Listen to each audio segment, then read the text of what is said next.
Então, quando tem alguém que está mal, essa pessoa está numa paisagem perturbada. As ações da pessoa e as sensações negativas que ela tem estão perfeitamente referendadas por esse universo, por essa paisagem que a pessoa sente que vive. Então isso se dá assim. Então o aspecto mais sutil de prisão é justamente a paisagem. Porque, por exemplo, nós estamos numa paisagem que nós pensamos que a gente tem que matar e nos defendermos, fugirmos, onde o medo e a agressão são naturais. A gente diz, agora você fique pacífico, você fique sereno. A pessoa sai serena, pacífica e pum, leva um tiro. Então ela vai dizer, não, eu não posso agir assim, eu tenho que estar com uma arma na mão constantemente em luta. Então a mente dela segue a paisagem. Se a gente tentar uma outra mente, não vai dar certo. E se a mente segue a paisagem, a emoção segue a mente. Quer dizer, eu sei perfeitamente, entra alguém, eu sei, é um perigo, minha emoção segue a minha mente. Se eu não estivesse naquela paisagem, entraria uma pessoa, eu não ia dizer é um perigo. Eu estou noutra paisagem. Mas como eu estou naquela paisagem, qualquer pessoa que aparece é um perigo. A minha emoção segue, minha ação de corpo também segue. Então a paisagem é o aspecto mais sutil de dominação. Como o Bodhisattva trabalha isso para auxiliar a pessoa que está num plano desse? Vamos dizer, pode ser uma pessoa querida da gente, que vive isso, e como que a gente interage para que a gente ajude essa pessoa a mudar essa paisagem? O processo mais sutil dentro disso é nós não sermos arrastados para dentro da paisagem do outro. Nós estabelecemos relações com o outro, como é que nós não somos arrastados? Nós estabelecemos relações com os outros através da nossa paisagem. Aí como nós voltamos a estabelecer relações daquela maneira, lá pelas tantas o outro entende essa linguagem. Ele entende que conosco ele pode estabelecer relações nessa outra paisagem. Então ele começa a se construir nessa outra paisagem. Quando ele se estrutura através desse processo de relação, ele já está saindo. Aí nós ajudamos ele a estabelecer essas relações também com outros. Aí ele saiu. Mas se a gente tentar dizer assim, não tenha raiva, não se contraia, não pense isso, mas ele está naquela outra paisagem, tudo isso parece artificial. Então eu acredito que cada um de vocês já teve essa experiência de dizer não pense, não tenha essa emoção, não faça isso, mas para o outro não faz nenhum sentido. Então nesses casos, por exemplo, se a outra pessoa tem uma boa conexão com vocês, uma boa conexão, que nem sempre quem tem a melhor conexão é marido, ou esposa, ou mãe, ou pai, ou filho, nem sempre. Mas os verdadeiros amigos são aqueles que eles coabitam nas mesmas paisagens. Então, nesse sentido, nós somos da mesma família. Nós aqui. A Sangha é uma família, porque ela tem uma paisagem mais ou menos comum.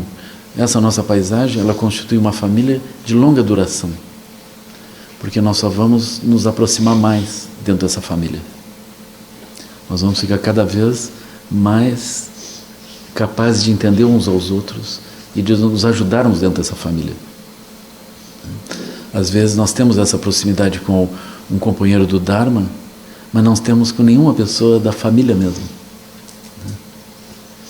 Porque quando a gente se aproxima, a gente estrutura os laços familiares através do gostar ou não gostar. Mas os laços de Dharma nós não estruturamos assim. A gente se encontra aqui, mas a gente não se encontrou aqui porque um olhou para o outro e disse, oh, que bonito você é. Eu gostaria de viver com você. Então assim nós vamos fazer meditação juntos. Não foi assim. A gente se encontrou, nós estávamos caminhando. De repente a gente se vê todos caminhando na mesma direção. Aí nós nos ajudamos uns aos outros. Aí progressivamente nós nos vemos muito próximos. Assim. Nós vemos que essa proximidade, ela efetivamente é possível. Então o ponto melhor é esse, né? É o ponto da paisagem. Se nós podemos através dessa, digamos, das palavras, dessa proximidade, nós podemos ajudar o outro a entender essa paisagem, é o que eu estou fazendo agora conversando com vocês. Né? Nós temos essa proximidade. E, portanto, eu falando isso, dá para a gente entender. Então as palavras funcionam, mas não vão funcionar com todos. Então as palavras são úteis. Então o caminho mais rápido é a mudança de samsara para terra pura. Então, por exemplo, seria maravilhoso se a gente saísse desse retiro com isso, com essa sensação de que nós, mesmo naquilo que a gente sempre chamou de samsara, nós podemos viver essa experiência, né, esse mundo como terra pura. Isso seria maravilhoso, onde nós dizemos, eu estou no lugar certo, no tempo certo, com a pessoa certa, rodeado das experiências certas, eu tenho como avançar dentro disso. Isso é uma mudança de paisagem. Então isso é uma boa coisa. Aí a nossa mente muda, nossa emoção muda, nossa ação de corpo muda e tudo melhora. Aí nós ajudamos os outros também a fazerem essa mudança. Assim. Agora, se isso não é possível, eu diria, até mesmo usar o braço assim, para segurar alguém, a gente pode segurar. A Sua Santidade Dalai Lama, ele diz, se você está sentado na beira de um rio meditando e alguém se joga no rio para se afogar e morrer como um suicídio, você diz, bom, eu estou fazendo a minha parte. E ele está fazendo a parte dele. Um outro assunto. Então você acumula karma de matar. Ou seja, nós somos seres de relação. Agora, no Dharma, eu acredito que todas as pessoas têm conexão com o Dharma. Eu acho que 100% das pessoas têm conexão. Porque todos nós queremos a felicidade, queremos nos afastar do sofrimento. E o Dharma ele é tão vasto que sempre ele tem um jeito de poder oferecer o que a pessoa precisa. Então nós estamos dentro dessa mandala muito ampla, essa mandala dessa terra pura, onde muitas diferentes formas de Dharma podem ser oferecidas, muitas diferentes maneiras de receber as pessoas e encaminhá-las numa direção adequada. E dentro dessa mandala totalmente abrangente, nós podemos dizer, mesmo as pessoas que estão perdidas, não estão perdidas. Mesmo os que não têm conexão com o Dharma, eles já estão em conexão com o Dharma. Eles já estão aí dentro e aquilo já está funcionando. A conexão com o Dharma significa que eles podem andar mais rápido. Eles podem abreviar os seus sofrimentos. Eu tenho um filme, não sei se eu falei para vocês já, esse Primavera, Verão. Falei ontem, né? Não falei ontem? Bom, mas vocês deem uma olhada nesse filme. É que eu estava agora em Recife e lá nós fomos em grupo, a Sangha foi em grupo ver o filme. Depois teve um debate, num outro momento a gente teve um debate sobre isso, que eu estou confundindo os dias. É um filme muito interessante. Ele fala justamente, no fundo, se vocês vão olhar com cuidado, ele tem a confiança nessa mandala totalmente abrangente. Ou seja, intervenção mínima. Confiança de que hoje nós estamos na primavera, depois vem o verão, depois vem o outono, ou seja, as sequências do nosso avançar, elas estão previamente estabelecidas, quer a gente saiba ou não. Então nós vamos ver uma pessoa que faz contato com o Dharma, ele nasce como um bebê dentro do Dharma, é cuidado pelo monge, depois ele faz coisas horríveis, ele mata, ele foge, faz coisas horríveis. Vai ter um dia que ele volta, o monge já não está mais, mas não importa, ele sabe exatamente o que ele tem que fazer, ele se torna um novo mestre ali. Então é muito bonito a gente olhar esse fato. Eu diria que é uma abordagem zen. Então eu não tenho nada contra o zen, mas eu vou criticar. Às vezes isso foi parte da nossa conversa lá. Por quê? Porque é uma linguagem de não intervenção. Ou seja, a primavera é seguida do verão, depois vem outono, inverno, depois vem a primavera de novo. Então esse ciclo de amadurecimento kármico, ele ocorre. Mas os tibetanos, eles querem abreviar isso. Mas em último caso, a gente se vale disso, porque, ou seja, todos nós estamos dentro desse ciclo, onde as estações circulam, né? Mas é melhor que, por exemplo, o jovem não tivesse se perdido na relação com a menina, ele não tivesse fugido desesperado para o mundo, ele não tivesse entendido o que são as relações sexuais, não tivesse matado por ciúme, não tivesse sido preso. Né? Melhor isso. Então Tcherenzig não acha que basta as estações. Nós somos mais intervencionistas. Assim. Se a gente puder evitar o sofrimento, melhor. Mas, enfim, todos nós estamos dentro dessa mandala, aquilo tudo gira. Então, nós estamos tratando desse tema, né? Olhando responsabilidade universal e olhando se isso é possível nós agirmos. Aí nós vemos que, por exemplo, nós podemos trocar essa paisagem de Sansara pela paisagem de terra pura, onde nós nos sentimos que estamos no lugar certo, no tempo certo, com as pessoas certas, né? E nas circunstâncias certas. Isso nós podemos levar até mesmo ao momento da morte sob tortura. Não que vocês tenham que fazer isso uns com os outros, né, para testar, mas eventualmente nós nos sentimos doentes, em agonia, em aflição, mesmo essas dores todas, mesmo a morte diante de nós, ela só pode levar de nós o que nós não somos. Não é verdade? Por exemplo, a morte, ela tem um filtro perfeito. Ela só leva o que é mortal. Portanto, a nossa natureza intacta, agora a gente diz, sim, agora posso vê-la melhor. Vocês não tenham pressa, mas isso é um bom marketing, não é?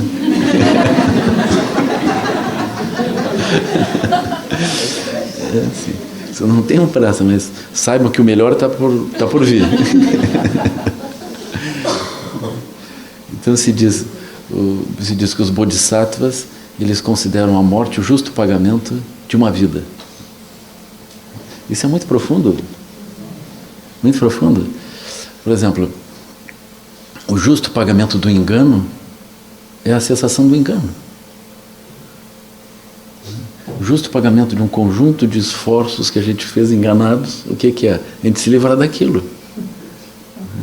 Então, durante a vida, nós trazemos benefícios para muitas e muitas pessoas, pelo menos tentamos. O melhor pagamento que a gente pode ter é se livrar dos enganos todos juntos, né? Se livrar de toda a negatividade, de todas as aflições. Isso seria um pagamento maravilhoso. O que mais que a gente vai querer? Esse é o pagamento dos bodhisattvas. Simplesmente que morre, você não se livra da negatividade. Você vai muito. Mas esse seria o melhor pagamento. Então essa morte, ela é olhada no sentido mais amplo, né? É a morte como a cessação dos enganos. Esse é o melhor tipo de pagamento que a gente pode receber. Assim, eu acho que o André. Justamente isso de não ter pressa, né, por esse pagamento, às vezes quando alguém se mata, justamente está fazendo o caminho inverso, criando um karma, porque está desfazendo aquelas relações nas quais ela tinha um contexto perfeito, é isso que eu estou entendendo? Quer dizer, se eu estou aqui e é perfeito que eu esteja, e se eu abrevio de uma forma violenta para sair desse sofrimento, de uma certa forma, eu estou intervindo nesse campo, me tirei esse mimbo, né, de dar a esse campo aquilo que eu tenho a dar. O mais danoso não é propriamente a ação. O mais danoso é a paisagem onde a ação é feita. Porque tem uma ação sutil, tem uma ação que eu faço com o corpo, mas a ação pior é a paisagem onde eu estou para ter a decisão dessa ação. Porque a paisagem, ela segue. Quando o corpo morre, a paisagem é a nossa porta de entrada no bardo de Dharmata, no bardo da confusão, onde eu vou mais adiante tomar o rumo do renascimento a partir daí. Então, na medida em que nós temos essa conexão tão forte, nós somos capazes de nos matar dentro daquela paisagem, aquela paisagem se torna sólida. Então, isso é um problema, nós mantemos aquilo muito, muito fixo na nossa mente.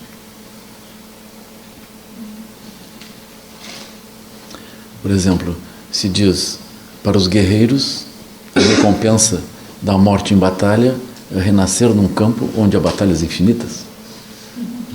Aquilo é garantido, assim, né? Por quê? Porque nós estamos dentro desses universos, assim. Nós estamos dentro desses universos mentais. Então nós temos a tendência a fazer isso. Por exemplo, aqui está nos infernos, o renascimento pode ser muito rápido, nos próprios infernos. Porque a intensidade da nossa mente, ela está muito polarizada naquele tipo de ação. Então o mais provável é que a gente renasça rápido naquela ação mesmo, aquele tipo de ação. Então até se diz, a pessoa morre, daqui a pouco há um grito e ela retorna à vida, se levanta de novo. Então há infernos que são descritos assim. A pessoa luta, quando morre, daqui a pouco novamente um ruído e ela retorna à vida. Ou seja, ela está polarizada. Isso vai acontecer muitas vezes. Ela vai matar e morrer, matar e morrer, matar e morrer. Me gerou, a sua explicação me gerou uma outra pergunta. Então, na verdade, eu vi então que, como a gente não age isolado, é sempre em relação e sempre produzindo um mundo para essas relações nas quais a gente está, e esse mundo, então, nos condiciona. Então, não se identificar com esse mundo e continuar se relacionando, talvez pudesse ser uma via de mudança? Ou seja, se a gente faz essa transição para uma percepção tipo terra pura, nós podemos estabelecer relações com aquilo que nós vamos chamar de mundo, mas numa outra paisagem. Então esse é o caminho.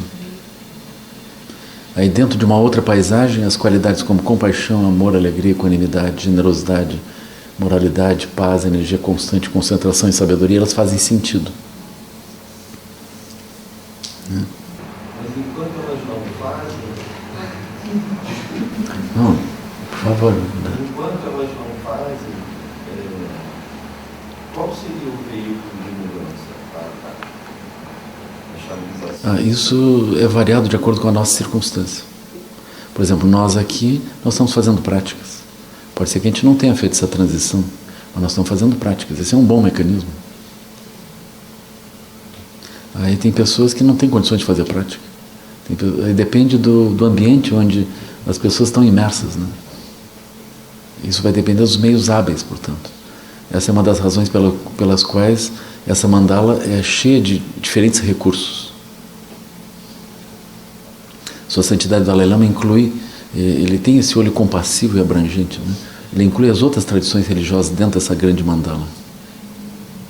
Ele diz, todos nós estamos fazendo esforços para pacificarmos a nossa mente, nos tornarmos mais disciplinados, buscarmos os valores mais elevados dos seres humanos. Então todos nós estamos dentro de um mesmo esforço. Ele olha todas as tradições religiosas dessa forma. Então esse é um olho muito compassivo, muito abrangente. Não, trazendo o campo das relações para a relação da gente com a gente mesmo, né? Para situações muito comuns atualmente, transtornos de ansiedade sem causa conhecida, né? Está no inconsciente, síndrome do pânico, e por mais que, mesmo que isso aconteça, vamos dizer, com budistas, e a gente pondere racionalmente, não existe eu, o objeto que a gente não conhece, que está gerando ansiedade, também não existe. A gente entra nesse processo de racionalização, mas por mais que a gente tente racionalizar, esses sentimentos, esses transtornos não se curam, não vão embora. Não, parece que não há uma comunicação entre o mental, o racional e o emocional, o sentimental. Por que isso acontece? Você teria como explicar esse mecanismo? Eu tentaria já nem explicar, partir direto para uma transformação. Assim. Nessa transformação, eu ia tentar palmilhar os pontos ativos que produzem sofrimento no outro. Esses pontos ativos, eles estão ligados, eu já nem ia dizer, olhe para dentro de si, porque a gente olha para dentro de nós, não vemos. Olhe para o mundo, vê o que ele perturba no mundo. Eu diria imediatamente isso. E eu tentaria também partir por aquilo que a gente chama o quadro dos 240 itens, que eu vou explicar rapidamente o que é. Assim. Nós temos, por exemplo, 6 emoções perturbadoras, 10 ações não virtuosas. 6 vezes 10, 60. Então o Buda mesmo, ele mostra nos ensinamentos dele, ele mostra, se você tiver orgulho, por orgulho você pode matar, pode roubar, pode cometer ação sexual imprópria, pode agredir verbalmente, pode criar intrigas, pode mentir, pode falar inutilmente, pode ter má vontade em relação aos outros, pode se prender a pensamentos errôneos, ideias heréticas, e pode ainda ficar preso à aquisitividade, à avareza. Então você olha, o orgulho produz tudo isso. Agora a inveja também, você pode matar, roubar, parará. Então as 6 emoções perturbadoras, que são os 6 reinos, nos 6 reinos nós fazemos as 10 ações não virtuosas, essencialmente isso. Então nós temos 60 possibilidades de cometer ações negativas. Né? Mas para piorar isso, nós podemos cometer as ações negativas, por exemplo, nós podemos manifestar orgulho não apenas como uma ação mental, eu estou organizando alguma coisa a partir do orgulho, mas eu posso ter uma base de orgulho, com uma paisagem de orgulho. Essa paisagem de orgulho vai me impulsionar pensamentos de orgulho, que vão impulsionar emoções de orgulho, que vai impulsionar ações de corpo relacionadas ao orgulho. Então tem 4 níveis de ações. Assim eu posso vir a matar, ou seja, eu posso gerar paisagem onde a morte de alguém é interessante devido à minha base de orgulho. Não que a gente vá matar alguém, a gente não está dando tiro em ninguém, mas nós estamos sensíveis, o nosso orgulho faz com que aquelas pessoas, melhor que não existissem no planeta Terra. Ou seja, há um sentimento de exclusão, há um sentimento que seria melhor que eles não existissem. Por exemplo, vamos pensar assim, os colorados imaginando os gremistas, né? Eles estão muito felizes, não sei de onde que vem isso, né? Muito felizes que o Grêmio vai para a 2ª divisão. Né? Eu já não acho isso negativo, assim, né? Por quê? Porque vocês vejam, o Grêmio, ele está manifestando o resultado das preces budistas, ele se tornou um time compassivo. Então, naturalmente, é outra qualidade, né? Outra qualidade. Vai convencer a torcida do Grêmio disso. Então, quando nós olhamos isso, a gente vê que existe essa paisagem de orgulho. Pode existir uma paisagem de orgulho, depois tem a ação. Esse orgulho produz aversão ao ponto da morte, de matar o outro. Mas pode ser que a gente não tenha apenas a paisagem. Devido ao orgulho, a gente se organiza para matar o outro. E pode ser que não seja apenas se organizar. A gente tem a emoção e a energia para fazer isso. E pode não ser apenas isso, mas nós temos a ação. A gente vai lá e dá um tiro. Então pode acontecer. Aí nós vemos que todas essas 60 ações, elas estão multiplicadas por 4, tem 4 níveis onde isso pode fazer. Né? Então, nós temos 240 itens.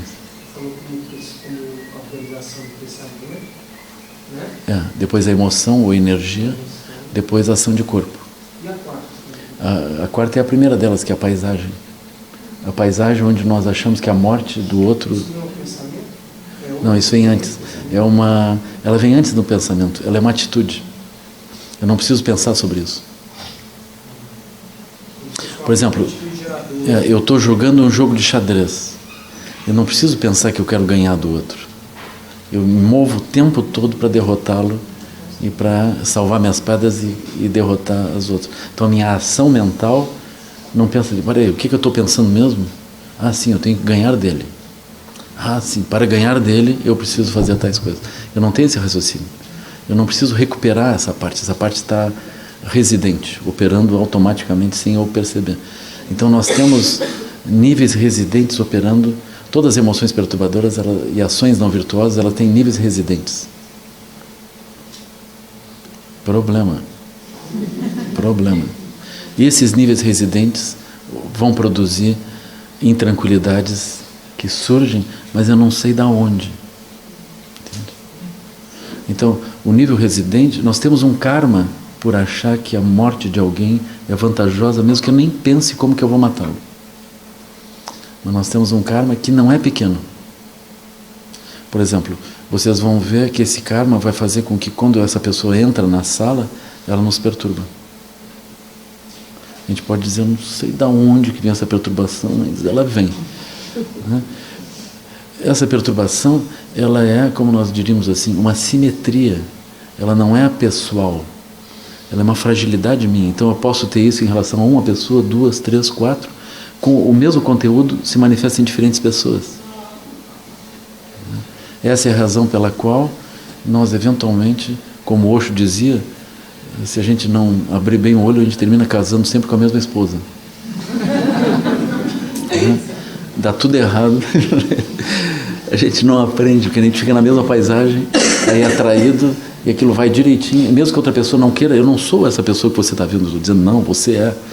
No fundo você é isso, sim. Né? Então a gente termina, nós aplicamos um padrão sobre o outro. Aí o outro termina estrelando, viu? Você é brava também, igualzinho às outras. Né? Assim, então acontece isso, nós colocamos esse padrão e nós... Então, eu diria que eu iria para esse ponto aqui. Então nós temos 60 itens que estão a nível de paisagem. Então, nós temos as emoções perturbadoras e as ações não virtuosas latentes, ocultas, como essas paisagens assim. E elas deixam uma intranquilidade, porque quando entra alguém, alguma coisa acontece. Eu lembro algumas pessoas, eles melhoraram. Posso te avisar assim, isso é uma boa coisa. Então, por exemplo, nós tínhamos lá no Caminho do Meio um praticante, quando se ele sentasse nessa sala como nós estamos, ele não ficava 10 minutos. Ele entrava e já ficava assim. A gente pensa, pá, que praticante. É a forma dele não tomar contato, porque no momento que ele toma contato com os outros, ele começa a suar, ele diz, os outros não me amam, eles não me querem, eles estão vendo quem é que eu sou, eles estão adivinhando que eu também não gosto deles. Eles vão me agredir. Aí ele se levanta e sai. E com ele foram alguns anos. Então agora ele está numa fase assim, maravilhosa. Ele nunca tinha conseguido trabalhar na vida dele. Tinha passado por muitos diferentes psiquiatras, muitos diferentes psicólogos, muitos diferentes pais e mães que pegaram, não, eu vou pegar você. Aí dão um carinho, dão um cuidado, faz morar dentro de casa e cuida. Ele tinha esse bom karma, não é? De atrair isso. Aí ele foi para o Caminho do Meio, eu rejeitei ele várias vezes. Assim, não tem como. Mas ele deu um jeito de entrar. Aí eu cuidei dele, depois expulsei ele. Depois de 4 anos, aí expulsei. Mas eu não expulsei como rejeição. Então nós temos esse contato assim, amoroso. Né? E eu estou ajudando ele à distância, porque o melhor lugar para ele nesse momento não é o centro. Então eu ajudei ele a entrar na universidade. Ele está fazendo filosofia. Agora ele está no, eu não sei se 3º ou 4º semestre de filosofia. Ele, no primeiro semestre de filosofia, ele quase teve um surto. Né? Quase surtou várias vezes. Por quê? Porque se levantava alguém e dizia, se ele falava alguma coisa e as pessoas não aplaudiam, sim, você é ótimo. Né? Aí ele pensava, estão contra mim. E se alguém dizia, não, você não está certo, isso não é assim, pronto. Aí ele passava uma semana sem ver aula. Ele dizia, nunca mais eu estudo, vou abandonar tudo. Ele tinha uma grande fragilidade. Hoje ele está assim, infinitamente melhor. Tinha uma grande fragilidade com as meninas. Então ele não tinha namorados, apesar de ter um coração apaixonado. Ele era apaixonado por todas. Mas não era... Todas as que correspondiam passavam muito, muito mal. Porque ele tinha um ciúme terrível. Assim, ele melhorou agora enormemente. Então isso é possível. Então hoje ele usa a linguagem do Dharma, ele entende o que está acontecendo com ele. Ele melhorou, assim, realmente. Aprendeu a estabelecer relações melhores com os outros. Então, Eu acho que isso é possível. Eu só lamento que é demorado, né? Eu gostaria que fosse assim. Tchuf, e essas mudanças acontecem, né? Eu lastimo, né? E com ele foi um bom professor para mim. Bom professor por quê? Porque eu adoro sorrir com as pessoas. E com ele eu não podia sorrir. Então, eu tinha que cuidar dele para que ele nunca pensasse que eu não estava interessado por ele, mas eu tinha que bater nele para impedir que ele fizesse as ações que ele fazia, assim, e machucasse as pessoas. Então, por exemplo, quando ele foi embora, eu o expulsei amorosamente. Então, isso foi uma habilidade que eu tive que desenvolver. Ou seja, como mandar alguém embora, como dar uma bronca tão grande e expulsar. E, ao mesmo tempo, não produzir a sensação de que eu estava querendo distância dele. E nós continuamos próximos. A cor verde. Cor verde. E ele entendeu isso. Eu repeti muitas e muitas vezes o raciocínio, ele entendeu. E ele não se sentiu afastado, a gente segue em contato. E a vida dele se organizou, então ele ganhou muita confiança em mim também. Porque a saída dele, eu não vi como uma coisa ruim para ele, eu vi como uma coisa boa. Eu encaminhei ele saiu muito melhor. Agora o sonho dele é retornar. Então nós estamos nessa fase. Ainda não estamos no momento. Nós não estamos no momento ainda. Se tu retornar, ainda não está forte o suficiente para não reproduzir essas coisas. Então, ele vinha de uma família onde os irmãos dele também têm perturbações semelhantes. Conversando com a mãe dele, eu entendi que o Freud tem razão.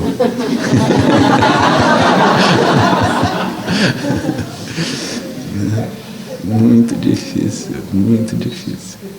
Causas e condições. Então a gente vê, essa paisagem ela é montada, a paisagem afeta todas as pessoas da família. Muito difícil.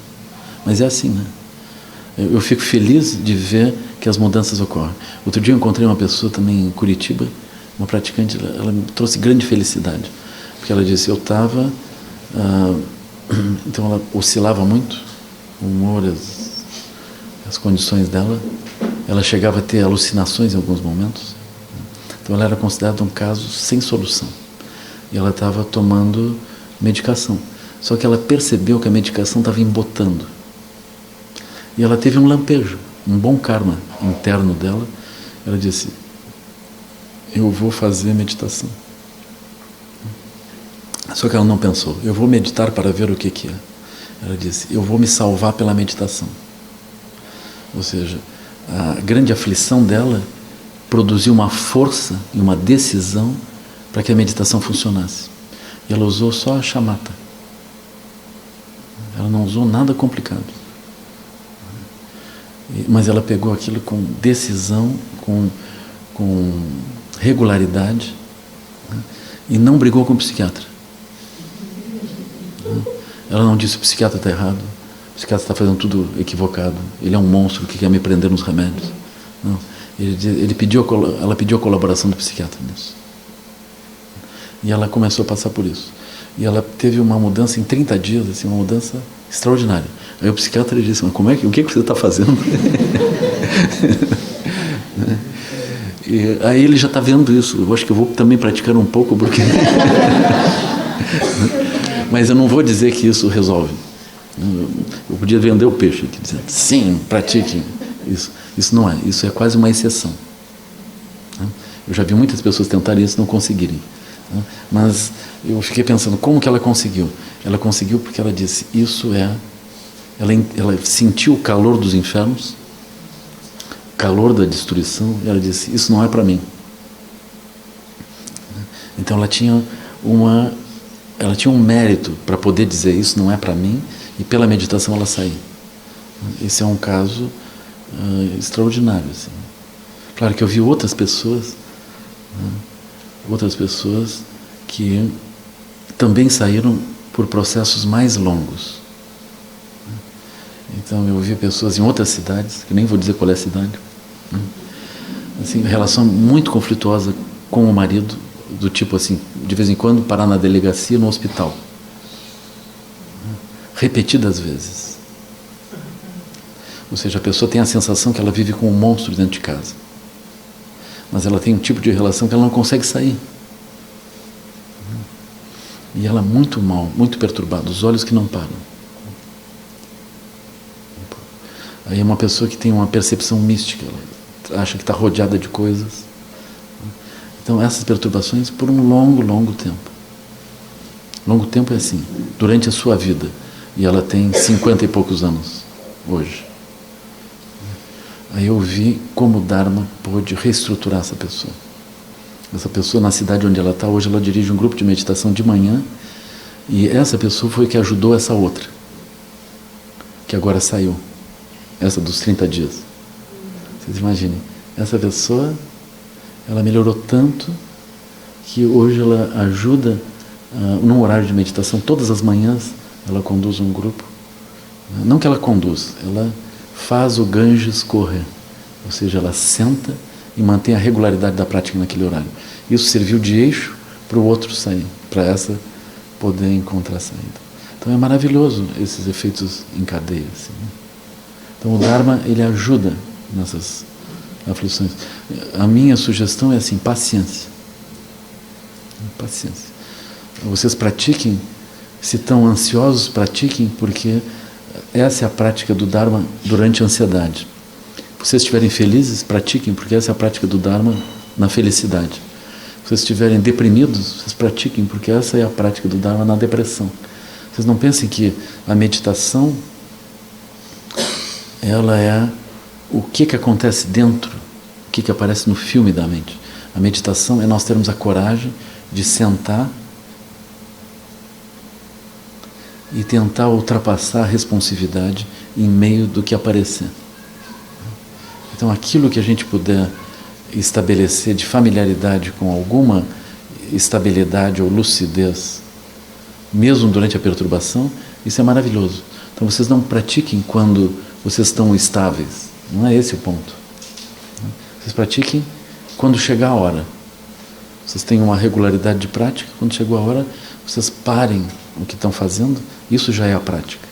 Interromper o reflexo de ação. Vocês interrompam aquilo, sentem e tentem sentar em terra pura. O aspecto mais importante da meditação não é o que acontece dentro da mente. É o lugar onde vocês estiverem. O lugar sutil onde vocês estão. Se vocês são capazes de transitar para dentro de terra pura, isso é maravilhoso. Se diz que o Buda atingiu a iluminação porque ele sentou em Vajrasana. Ele sentou no lugar onde todos os Budas atingiram a iluminação. E esse lugar está em Bodh Gaya. Mas não pense que vocês têm que comprar a duras penas uma passagem até Bodh Gaya e sentar, porque o Buda pode ter sentado ali, vocês sentam quase ali. Aí aquilo não funciona. Né? Então, vocês não pensem que Bodh Gaya é um local físico. Vajrasana e Bodh Gaya é a mesma coisa. Vajrasana é o local onde todos os Budas sentam. Então, qualquer um que sentar em Vajrasana atinge a iluminação. Sentar em Vajrasana significa sentar na terra pura da iluminação dos Budas. Com a mente, então brota a mente natural. A mente da iluminação brota naquele lugar. Porque a mente e o lugar é a mesma coisa. Por isso que é tão difícil encontrar esse lugar. Mas vocês pensem, quando nós sentamos, nós não sentamos em Sansara, nós sentamos nesse lugar para poder viver a experiência do mundo. Nós nunca estamos em Sansara. Sansara é uma ilusão. Sansara é uma forma de olhar as coisas. Eu não preciso olhar assim. Na verdade, eu estou em terra pura. Na verdade, eu estou em Vajrasana sempre, mas eu não vejo. Por isso eu não tenho essa experiência. Existe o livre-arbítrio, então eu posso escolher agora sair da ilusão e entrar em terra pura, eu posso escolher seguir os meus impulsos ou isso acontece? Essa é uma boa colocação, assim, uma boa pergunta. Mas eu vou escapar de respondê-la dessa forma assim, né? Porque a gente tem a impressão de que tem um eu que está dirigindo esse processo. Então eu prefiro colocar de uma outra forma para não introduzir um elemento complicador na explicação. Eu vou dizer assim, a mente pode operar, a nossa natureza pode dar origem a uma mente obstruída, mas ela pode operar livre da obstrução. E quando nós operamos livres das obstruções, nós encontramos a liberdade natural. Então essa liberdade natural, ela existe. Se a gente duvida da liberdade natural, um bom argumento para isso é assim: hoje nós fazemos as coisas de um certo jeito e temos uma explicação para o que nós fazemos. Mais adiante nós estamos na mesma circunstância, nós produzimos outras explicações e outras ações. Então, se a gente pôde mudar de um tipo de samsara para outro, significa que o tipo de samsara anterior não era fixo. Se eu pude só mudar, mesmo que de um aspecto ilusório para outro, é sinal que a liberdade existe. Então, com essa mesma liberdade, eu posso recuperar a condição não obstruída, que é o nosso objetivo. Assim. Mas mesmo que eu só veja o que é obstruído, ainda assim, eu adivinho, devido à mudança, devido à própria impermanência, eu posso adivinhar que há essa disponibilidade, ou essa liberdade básica.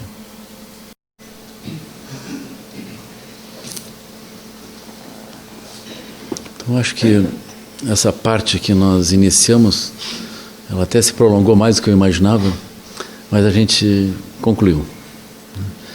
Essa parte que diz respeito à cultura de paz, pelo menos a gente fez uma primeira abordagem. Assim, né?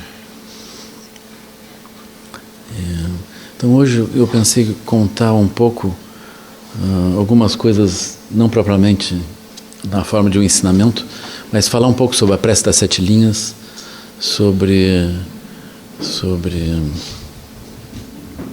Guru Rinpoche, sobre os ensinamentos, assim, no sentido um pouco mais histórico, para vocês também terem contato com essa conexão, né? Então se conta muitas histórias sobre Guru Rinpoche. Uma vez eu tive a oportunidade de perguntar para o Rinpoche, para o Shadô Rinpoche, sobre isso, né? Aí ele me disse: olha, são todas verdadeiras, ainda que contraditórias.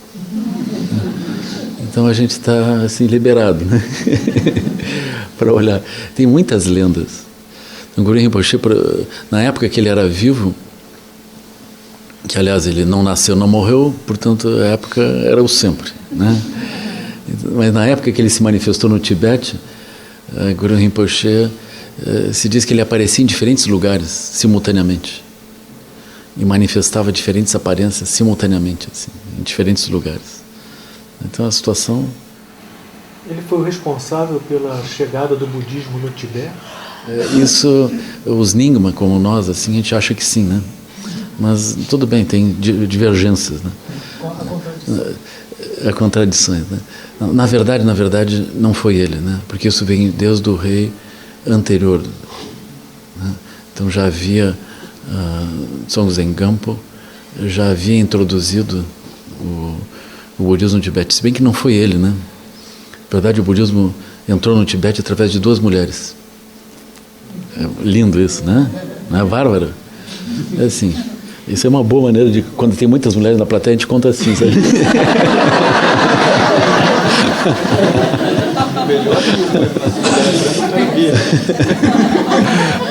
É assim, né?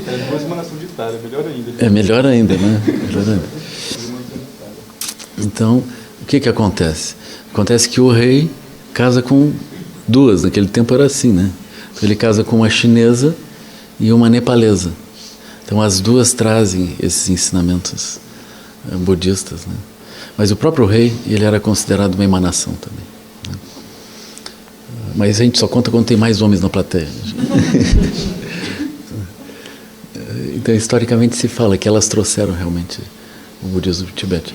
Mas o budismo ele ficou localizado, ele não teve uma expansão realmente. Mas aí se conta que Guru Rinpoche, a gente vai falar muito de Guru Rinpoche, mas tem o Khenpo Shantirakshita. O Khenpo, ele veio trazendo o budismo indiano. Então ele trouxe a organização monástica, ele trouxe a ordenação monástica. Já Guru Rinpoche não era propriamente monge, assim, né? Guru Rinpoche era mais um mestre perigosíssimo. Então ele tinha outra inserção, mas a ação conjunta do Khenpo Shanti Rakshita, de Guru Rinpoche, ou seja, Padmasambhava, e do rei Trizon Deltsen, a ação dos três em conjunto criou então o budismo no Tibete, né? Na linhagem antiga. Claro que é a melhor de todas, né?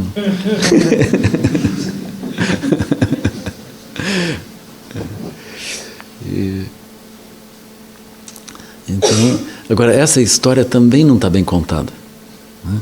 Porque cada um conta de um jeito. Já vou dizendo para vocês, e provavelmente todas as histórias são verdadeiras, ainda que contraditórias. Então nós temos a história dos Bonpo. Os Bonpo não contam assim. Os Bonpo, eles dizem, houve um tempo anterior onde havia um outro Buda, anterior, assim, muito anterior. Esse Buda chamava Sherab Milwo.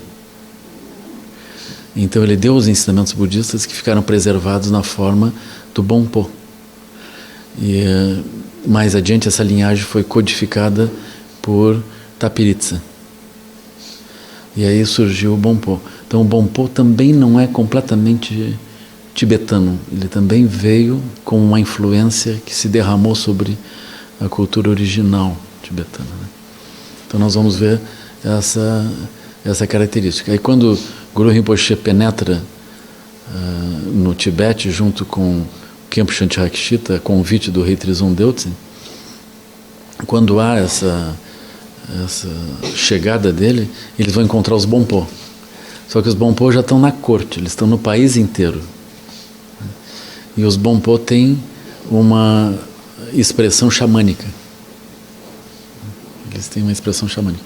Hoje, os Bonpo se parecem muito ao budismo, realmente. Eles se vestem iguais, eles têm refúgio no Buda, no Dharma, na Sangha e no Lama. Então eles praticam Guru Yoga. Eles não usam a forma Vajrayana, pelo menos em princípio, assim, né? Eles até adotaram alguma feição do Vajrayana também. Mas eles, em princípio, eles não usam o Vajrayana, eles falam o Dzogchen direto. Então é o Dzogchen do Bonpo. Então a gente olha que ele é o próprio budismo. Eles falam diretamente sobre a natureza da mente, sobre os aspectos mais sutis. Então eles vão falar menos sobre compaixão e mais sobre a natureza da realidade.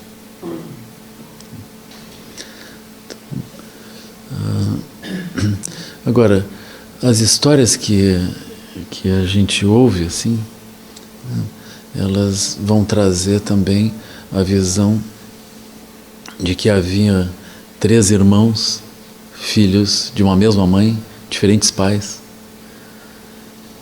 E esses irmãos fizeram um pacto de vir no Tibete, de renascer no Tibete, para trazer os ensinamentos do Buda. Então a mãe deles, vocês veem, aí já é uma mulher para um outro lado ainda, né? A mãe deles era muito pobre, mas ela conseguiu construir uma grande estupa, com a ajuda dos filhos e a ajuda dos animais, naturalmente, de elefante, de um burro. Então eles conseguiram construir essa grande estupa. E antes dela morrer, eles fizeram esse pacto de renascer no Tibete. Aí o rei convida o Khenpo e também Guru Rinpoche. Agora, o surgimento de Guru Rinpoche, ele também é um surgimento extraordinário que é contado na Prece das 7 Linhas. Então, na Prece das 7 Linhas nós vamos narrar isso que é o grande Siddhi, essa grande realização de Guru Rinpoche, que é o fato de que ele surge sobre uma flor de lótus. Claro que a gente pode olhar isso imaginando uma super flor de lótus, né? E ele sentado em cima, assim, a flor, né? Mais ou menos. Mas a gente pode olhar isso como um ensinamento de que ele nasce, né? Ele nasce dessa flor, como nós também podemos nascer dessa flor. Também a sugestão é que vocês nasçam da flor de lótus. Eu vou explicar isso, mais ou menos assim. Vamos ver se alguém tem o nascimento. Todos nós nascemos, por exemplo, nós surgimos nesse mundo através de que motivação? Nós nascemos através da motivação de desejo e apego, como uma perpetuação dos 12 elos da originação interdependente. Nós nascemos através de raiva, de medo, desejo e apego, de avareza. Nós nascemos através dos 3 venenos da mente. Então, mesmo que a gente não perceba, não se dê bem conta disso, o nosso nascimento é um nascimento a partir da perturbação da nossa natureza, é um nascimento que vem da obscuridade da nossa mente, da obstaculização que os sentidos e as ideias produzem sobre a operação livre da nossa natureza. Então, a nossa natureza ela já nasce obstruída, nós já nascemos com essa obstrução e nós terminamos por nos ver como sendo a própria obstrução. É quase como a gente tem, nós somos a obstrução. Quando a obstrução cessar, o que resta de nós? Resta, tirando a confusão, o que resta de nós? Resta a natureza incessante, luminosa. Mas nós não nos reconhecemos assim. Quando a gente aponta para si mesmo, nós vamos sempre apontar a nossa natureza obstruída como sendo nós mesmos. Por exemplo, a gente diz, se alguém perguntar quem é você, a gente vai dizer, bom, eu não sei quem é que eu sou, mas eu gosto disso, gosto daquilo, não gosto disso, não gosto daquilo. Tais coisas eu nem vejo. Eu faço isso, faço aquilo. Aí nós vamos nos definindo. Eu me relaciono bem com tais pessoas, mas não com aquelas. Então nós vamos falando as nossas obscuridades, as nossas dificuldades, a nossa confusão é que a gente vai falando. É muito difícil alguém dizer, eu sou um ponto de luz no universo. Muito difícil. Muito prazer, sou um ponto de luz. Isso é muito difícil assim, né? Também a gente podia dizer, eu sou a liberdade, prazer. E você? É muito difícil a gente dizer isso. Nós não temos essa consciência, nós não nos vemos assim. A gente se vê através das escolhas. Então nós estamos falando do nosso karma. E nós não podemos nem ser muito coerentes, porque as nossas escolhas mudam. Isso é vexatório, tá? Porque a gente assume compromissos e depois muda. É vergonhoso. Mas o Guru Rinpoche não. O Guru Rinpoche não nasce dessa forma. Ele nasce sob uma flor de lótus. O que significa isso? A flor de lótus, vocês vão ver em muitos tankas, vocês vão ver uma aguinha, né? Aí a flor de lótus vindo dessa aguinha. A aguinha simboliza as lágrimas dos seres. E por baixo dessa água tem o lodo, que é a nossa obscuridade mental. Então o lótus nasce desse lodo da obscuridade mental misturado com o sofrimento, ou seja, com as lágrimas do sofrimento que essa mesma obscuridade produz. Então ali de dentro vem a haste e nasce a flor.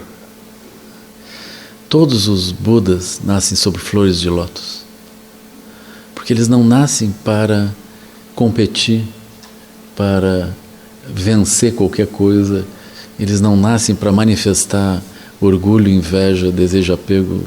As emoções perturbadoras não importam, eles não nascem disso, eles nascem da vontade de trazer benefício aos seres, dessa aspiração de trazer benefício aos seres.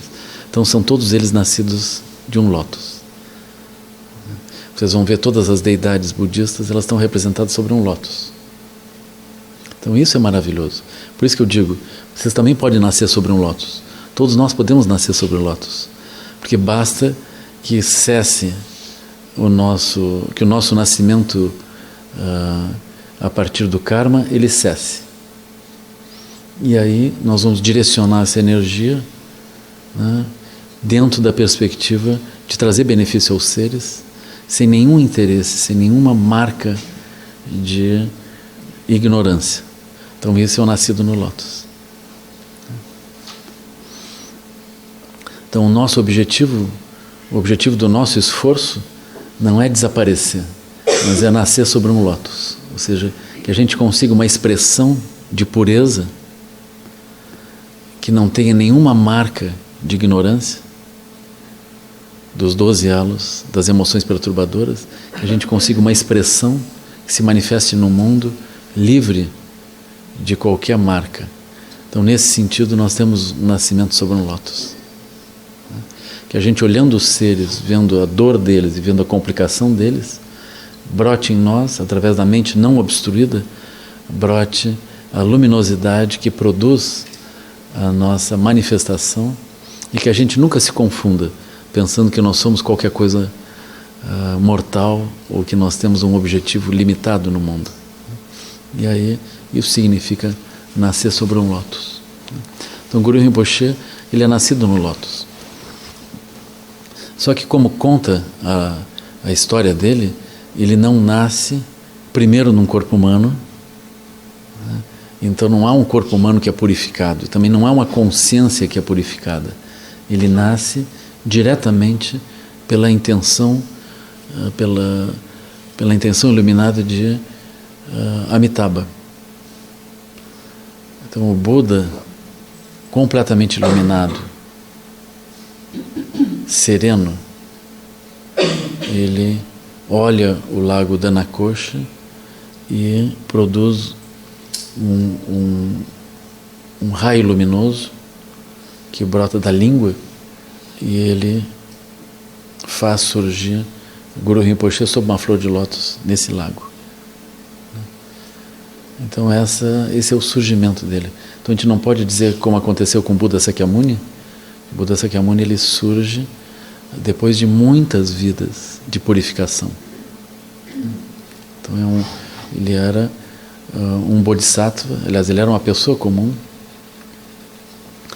e ele encontra o Buda de Pankara e faz o voto de bodhisattva diante do Buda de Pankara.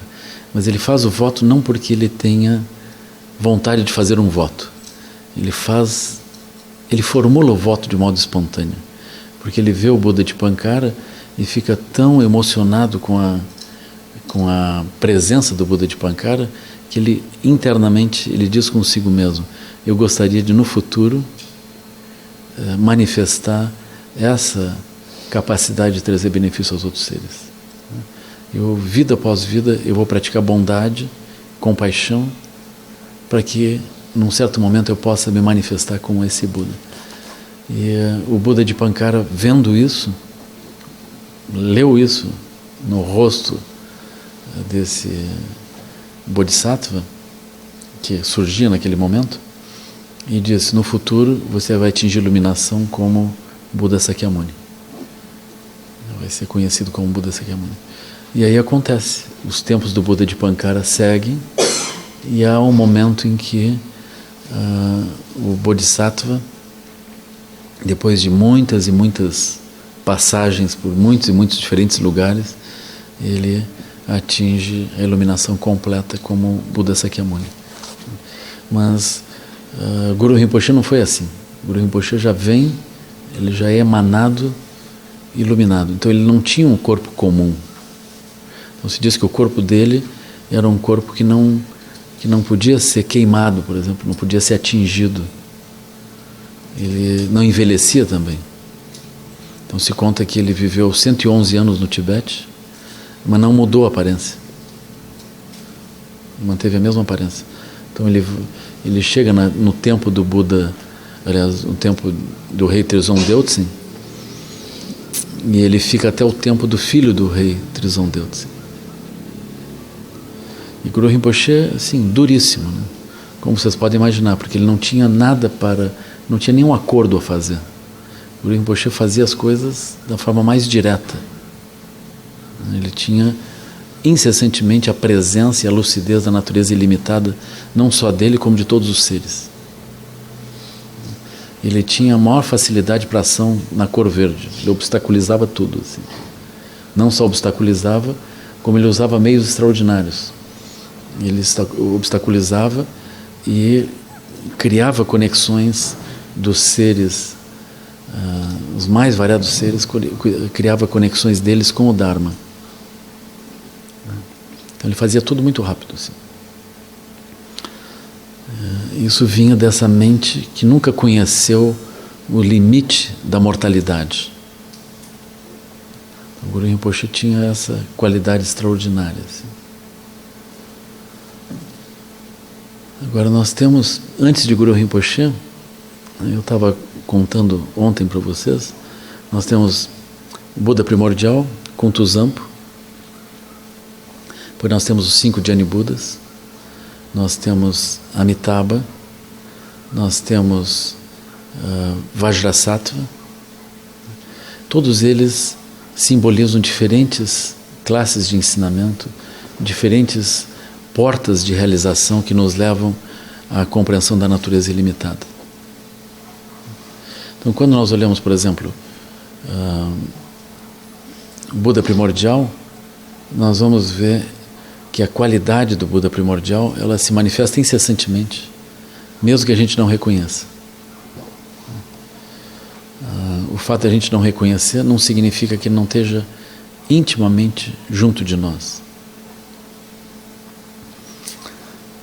No entanto, nós não nos damos conta na nossa vida que há uma presença incessante, luminosa, não obstruída, que manifesta compaixão e amor. Nós eventualmente vemos reflexos disso dentro de nós, mas a gente pensa que isso é genético. A gente pensa que isso foi o pai ou a mãe, ou alguma coisa assim. Na verdade, essas qualidades, elas são qualidades que ultrapassam a nossa existência, elas também não são qualidades pessoais. Mas eventualmente, se a gente sente amor e compaixão, a gente diz, bom, isso é o meu amor, é a minha compaixão. A gente não se dá conta que amor e compaixão não tem idade, não tem tempo, não tem localização. Pode ser comparado à lua no céu, que se pode se refletir ao mesmo tempo em muitos diferentes lagos. Mas mesmo que a gente veja dentro do nosso lago essas qualidades não são nossas, não são do lago da nossa propriedade. Mas a gente termina por pessoalizar isso e achar que são qualidades nossas. Mas são qualidades que já existiam antes da gente nascer e vão seguir existindo depois da gente morrer. Então, Kuntuzampo manifesta essas qualidades de forma mais íntima ainda do que a lua num lago. É como se a água, as margens, tudo isso fosse também Kuntuzampo, não apenas o brilho da lua dentro do lago. Mas nós não vemos.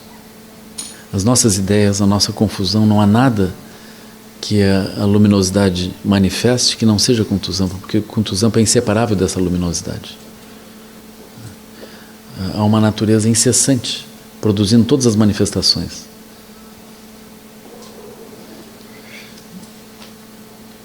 Então, enquanto nós vemos essa diversidade do mundo, a gente muitas vezes fica preso no conteúdo e no significado do conteúdo, que nos remete a outras experiências e depois a outras experiências, e nós ficamos rodopiando com muitos diferentes significados. A gente não é capaz de olhar de um modo profundo essa experiência. Aí surge então Vajrasattva para ensinar sobre a inseparatividade. Quando nós olhamos dessa maneira separativa, nós não nos damos conta que há esse casamento indissolúvel entre o observador e o mundo.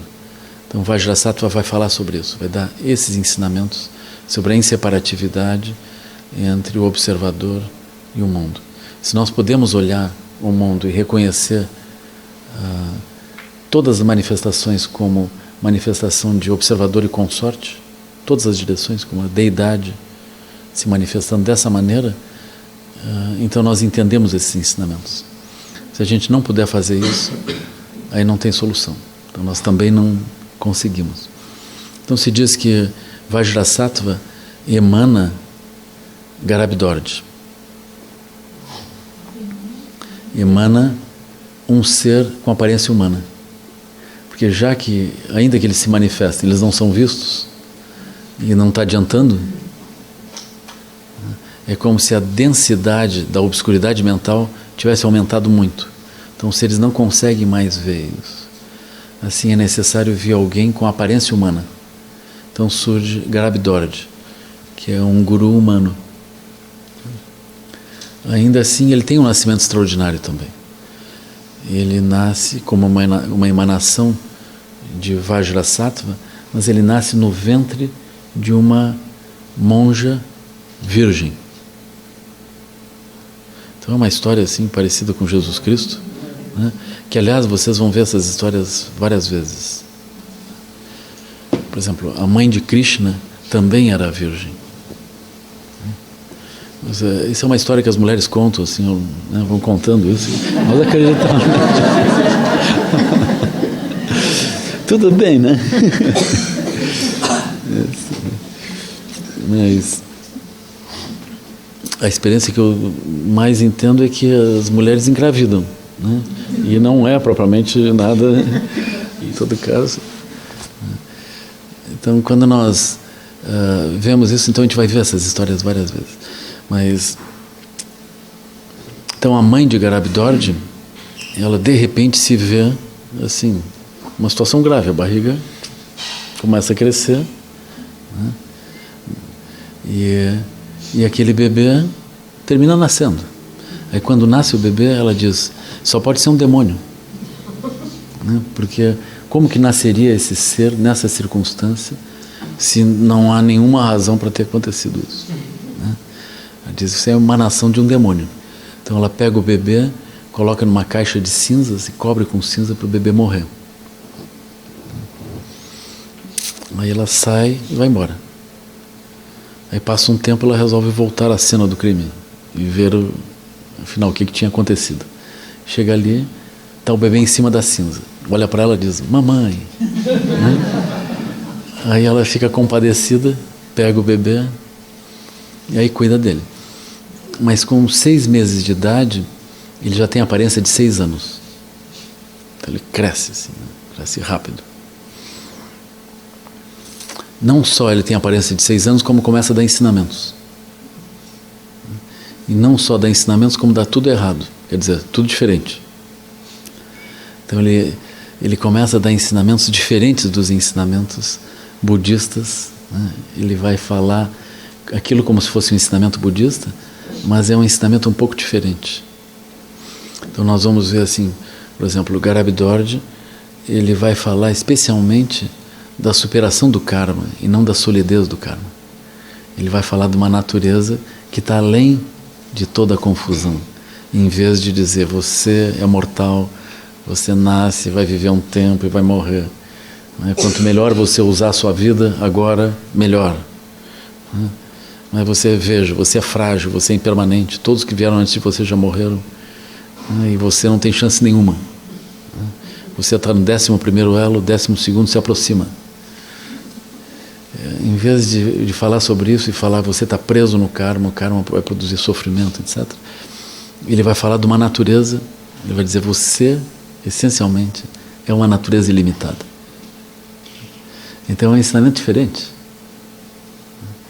O foco do ensinamento não é a moralidade, mas é a compreensão da natureza última.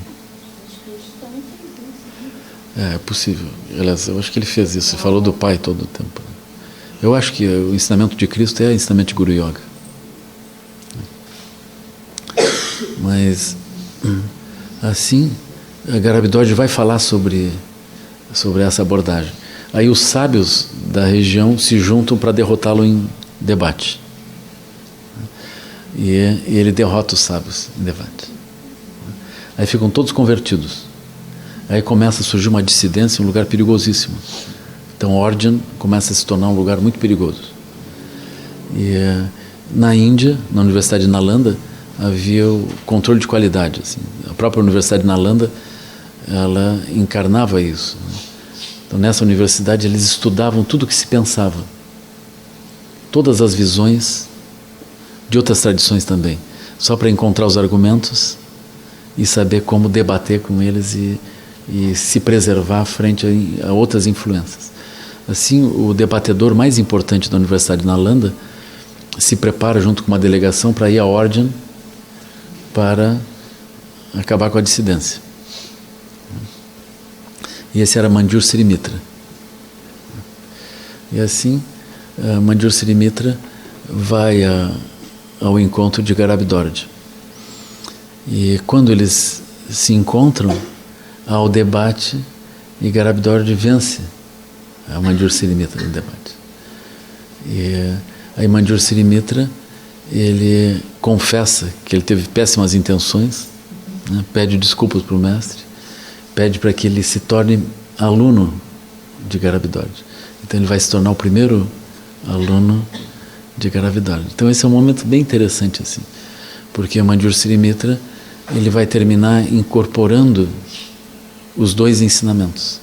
Ele une as duas abordagens, a abordagem que fala sobre a natureza ilimitada com a abordagem que vai tratar de que nós vamos purificando paulatinamente a nossa experiência, a nossa vida, a nossa mente, nossas emoções, e nós vamos ascendendo através do nobre caminho de 8 passos até a realização da natureza ilimitada. Então, é uma abordagem complementar. Assim, esses ensinamentos de Garabhidorje, eles surgem dentro do budismo, eles viram budismo também.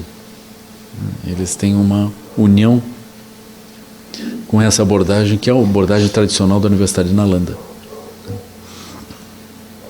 Então, Manjur Sirimitra, ele dá ensinamentos para Sri Singha, depois Vimalamitra, e esses ensinamentos chegam também de forma,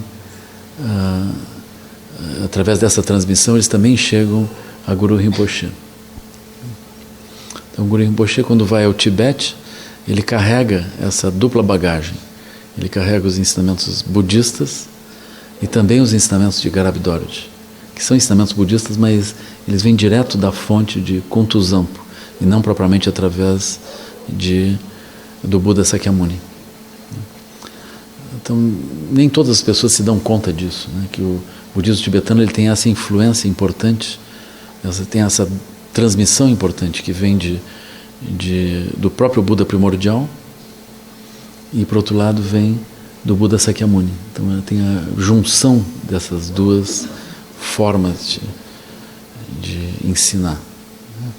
Agora, quando esses ensinamentos chegam no Tibete, vocês vão ver que o próprio Bon já trazia os ensinamentos de Sherab Myoho.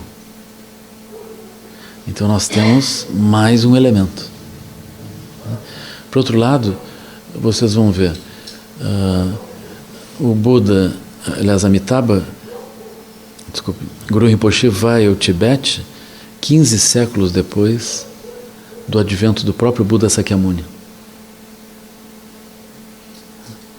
Então, é um tempo mais longo do que o tempo que nos separa do próprio Guru Rinpoche, que separa os dias de hoje de Guru Rinpoche. Então, nós temos uma longa distância. Nesse período, já havia o próprio Zen, ou seja, nós tínhamos Bodhidharma, tinha saído da Índia, já tinha atravessado em direção à China, já tinha dado os ensinamentos sobre a natureza da mente na China, e esses ensinamentos, fundidos com outros ensinamentos budistas que tinham chegado antes, já tinham constituído o Zen, ou Chan. O Chan da China já tinha chegado no Tibete também. Então nós tivemos, no tempo de Guru Rinpoche, nós tivemos mestres chineses também. Então no mosteiro de Samye havia viharas dos mestres chineses também. Então isso também não é muito conhecido. Então nós tivemos, dentro do budismo tibetano, tivemos essas variadas influências. Então nós temos os nomes dos mestres chineses. Aí houve um momento histórico onde o rei resolveu optar entre o budismo que vinha da Índia e o budismo que vinha da China. Então isso já foi uma época posterior a Guru Rinpoche. Então houve esse momento em que houve esse debate e a Sangha Mahayana, que era o grande mestre chinês, ele foi derrotado pelo mestre indiano e assim, o Zen foi proibido de ser ensinado no Tibete. Vocês podem imaginar a consequência disso, assim, em termos históricos e emocionais também, né?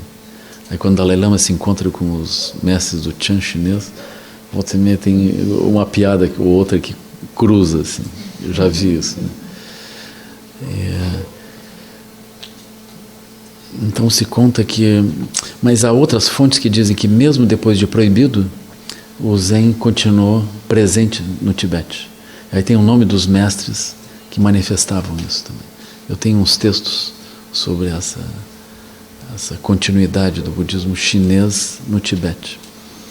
Aí nós vemos esse cadinho que constituiu, enfim, o budismo tibetano. Duas coisas. Tem uma passagem na história de Guru Rinpoche, que parece que ele ainda era pequeno, está com o sino e o dorje, joga o sino e o dorje e acaba matando uma pessoa, porque o sino cai na cabeça da pessoa. E outra coisa é onde entra o Atisha no budismo tibetano. Isso eu acho que... Atisha ele entra mais tarde, na segunda leva dos tantras que vão para o Tibete.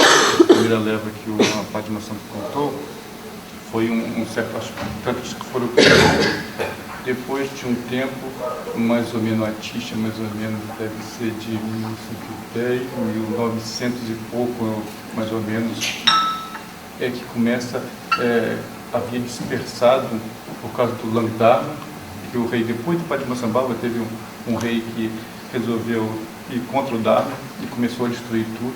Então foram se perdendo os limas que não eram uma tradição constituída, né? Era passado assim de mestre para discípulo, de pai para filho, ficava muito... não havia uma organização em si.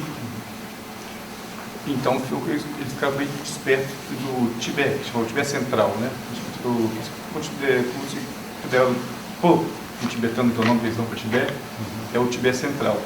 Então ficou muito espalhado, então ficou se pacificando meio escondido, até que veio um monge, saiu de lá, resolveu, pintou um cavalo branco de preto, foi num baile desse Langdharma e matou ele, e voltou para a caverna, né? Aí começou de novo o budismo, mas aí tinha acabado a estrutura toda, e começou depois a vir outros mestres, iam do Tibete para a Índia para buscar mais ensinamentos, mais tantras.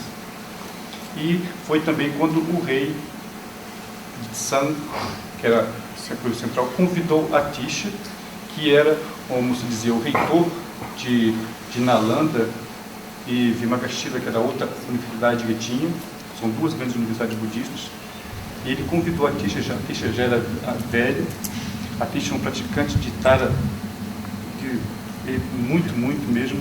Ele recebeu o ensinamento de um outro mestre que era do Sri Lanka, e ele era de uma escola, de uma tradição muito rigorosa, no sentido que era ligado muito à ordem monástica, né? O que já estava acabando no Tibete, porque os Nimas tinham a parte do Padmasambhava, que é muito guru, muito yogi, e foi por causa da perseguição, foi acabando essa tradição monástica, né?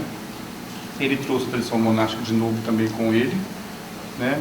Ele começou a ensinar e ele formou a primeira, depois dos Nimas, a primeira tradição, que chamava Kadampa, dentro do Tibete. Isso mais ou menos foi contemporâneo de Marpa. Marpa foi aluno de Atisha. Marpa, que fundou a Cádio, foi aluno de Atisha. Então, mais ou menos, ele veio para passar algum tempo no Tibete. Então, eu oferecia, se você não passar 5 anos, só se você passar 5 anos lá, você vai morrer lá. Você morreria. Tinha que voltar cedo. Ele não, morreu no Tibete, ficou muito tempo no Tibete, ensinou, colocou. Na verdade, a Atisha ensinava só sobre refúgio, o tempo todo. Esse Lojong que a gente tem veio de Atisha, 7 pontos de treinamento da mente, veio de Atisha. E ele foi aquele que realmente... E ele expulsou alguns de Nalanda também, né? Alguns yogis, mas não porque ele... Então, Atisha foi esse, começou a trazer a primeira leva que teve de novos tantras para o Tibete. Ele começou a reestruturar, pelo pedido do rei, a fundar o monastério, a estruturar a ordem monástica que estava se perdendo. E ele dava muito ênfase à prática da virtude, né, monástica, e também do estudo, muito escolástico, muito na parte da teoria. Um ponto que se diz assim que a Atisha, ele criou o Longzhong, no Gelugpa se chama Lanhin, né? Ele criou o Lanhin da escola Kadampa, e isso é uma obra que só há no Tibete, porque ele encontrou um ambiente onde havia algum budismo. Então o Lanhin é um caminho gradual, mas num certo sentido rápido. Ele pegou aquilo e organizou para produzir uma organização naquele conhecimento que estava disperso. E assim nós temos essa possibilidade assim, de pegar a experiência de muitos diferentes mestres e colocar em ordem, numa ordem didática. Então ele criou isso que mais adiante virou o Longzhong e o Landré. O Longzhong é essa prática do treino da sete ponta da mente. O Lanin, ele fez um método que é Lanin, quer dizer caminho gradual. Lama de caminho, Rin de graduação, de você fazer passo a passo. Então, muitos que não conseguiam pegar o budismo Vajrayana, né, tanto de uma vez só, ele fez um passo a passo, treino passo a passo para as pessoas irem ponto por ponto até chegar à realização total, né? E nessa mesma época dele é que começaram a ir, foi para o Tibete Marpa, foi para o Tibete Chumpo Naudjo, foi para o Tibete também, Chumpo Naudjo fundou a Champa Kagyu no Tibete, e foi também o Tompa que fundou os Sakya, foi também buscar ensinamentos. Então foi uma nova leva de ensinamentos que foi entrando no Tibete dessa vez. Por isso que se chama Nima, quer dizer antigos, né? A escola antiga, e Sarma, que são essas escolas novas, Sarma quer dizer novos, né? São uma nova leva de tantras, de ensinamentos que foram para o Tibete.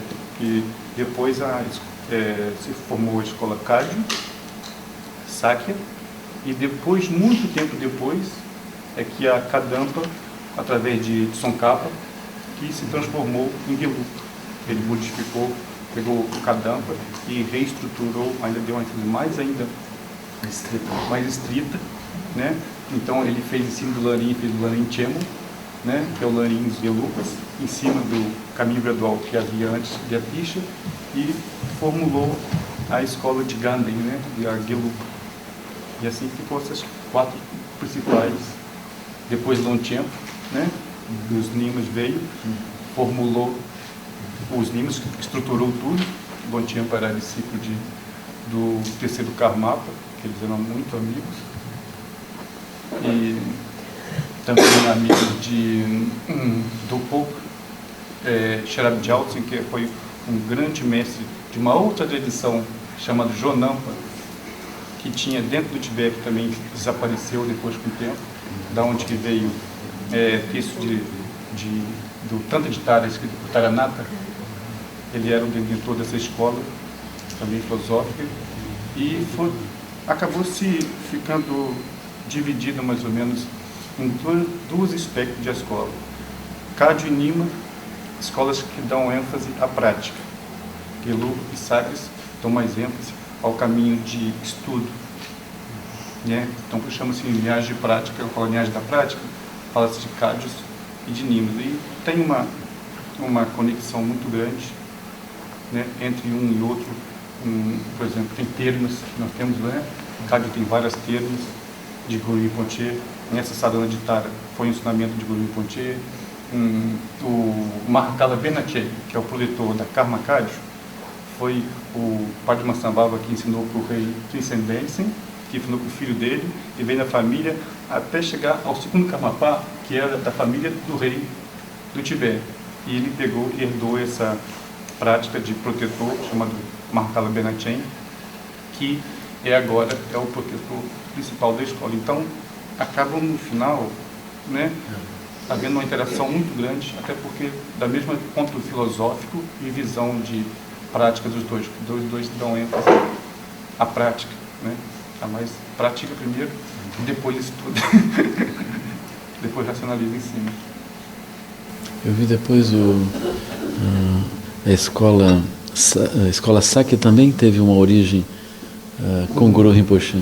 Eles, durante um tempo, eles se consideravam Nyingma, mas num certo momento eles viraram. Vieram de muito próximo. Vieram de Virupa, Dontuta, se não me engano. Virupa, né? Aqui na Índia, nessa época dessas escolas novas, bem de antes, contabilizado 84 grandes Mahasiddhas. Então você tem Nagarjuna, tem Saraha, tem Milarepa, não tem Tilopa, então tem Naropa, tem Dompipa, tem Vajraganta, e muitos, tem Sukhasiddhi, que eram da Kini, tem Niguma, que foi da escola Champakadi também, que era uma da Kini também, que era irmã de Naropa. Então, foram vários, 84 grandes Mahasiddhas que tiveram na Índia, que vieram depois do ensinamento também do Tibete também, aos poucos, e depois, num tempo, o budismo foi acabando na Índia, com a invasão dos muçulmanos, né? E já não tinha mais. Tudo o engraçado, né, é que se perdeu todos os textos tântricos em sânscrito. Então, mas só a tradução foi tão bem feita. Por exemplo, a tradução no começo da primeira leva com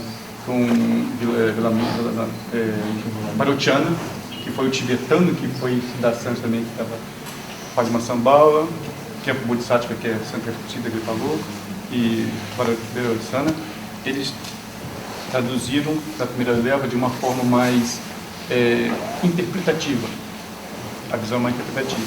Aí na segunda leva, na segunda mais nova, foi uma visão, foi uma introdução mais literal. Mas todas, quando você pega e transforma para o sânscrito, para o tibetano, vai estar tudo corretamente. Então, é como se estão fazendo essa coisa inversa agora. Estão pegando o tibetano, porque o tibetano foi criado para o Dharma. Não existia o tibetano até na época do primeiro rei, quando as duas rainhas foram para o Tibete. Não havia escrita tibetana.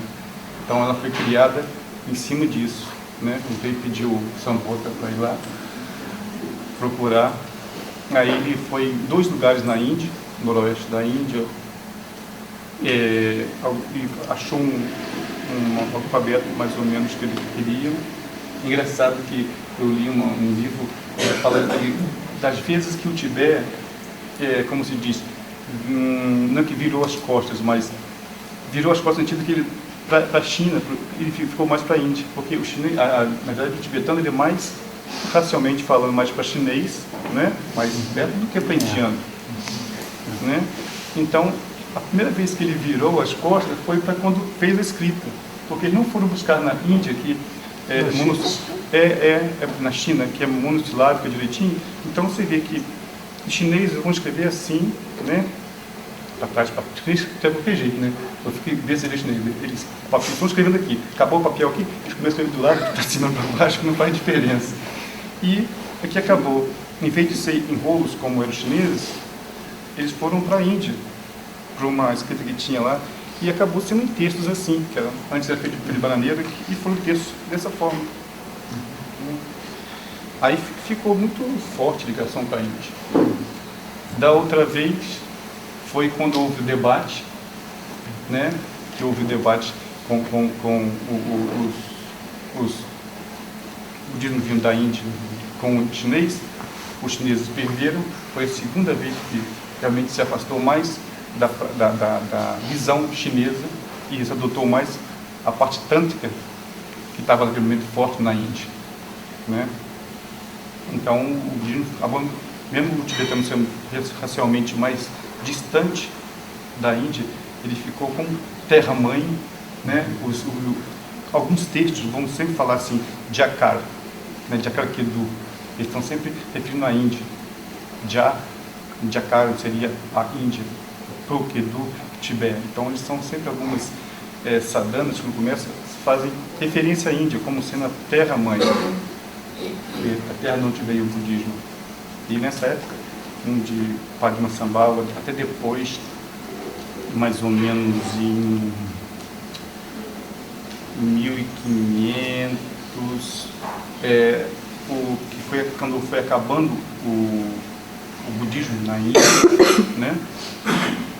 E o Tibete foi fortalecendo, e que se estabeleceu mesmo, e as escolas foram tomando mais as tradições, né?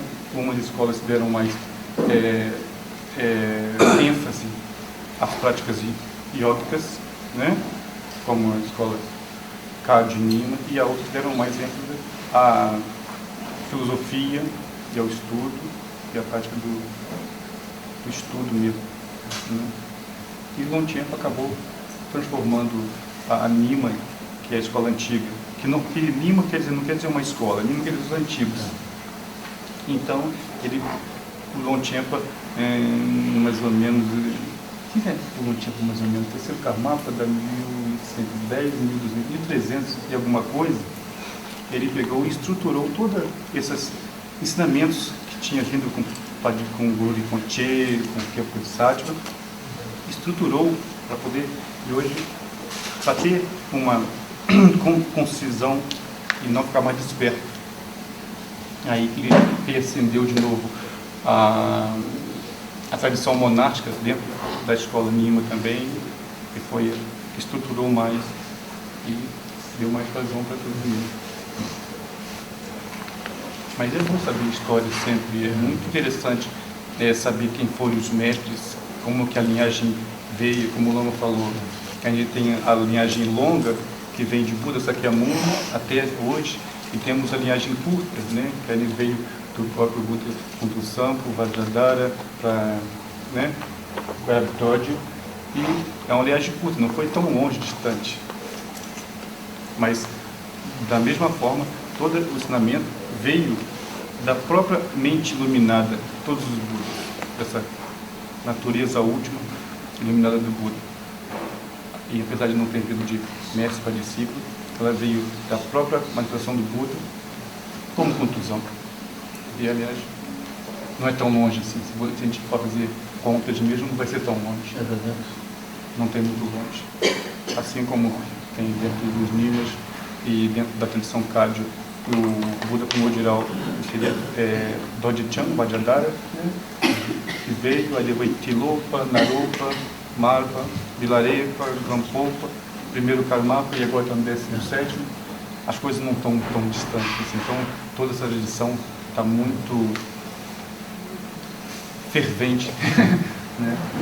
Cheia de muita coisa. A gente diz que o Vajrayana, essa época boa para o Vajrayana, a melhor época do Vajrayana é agora.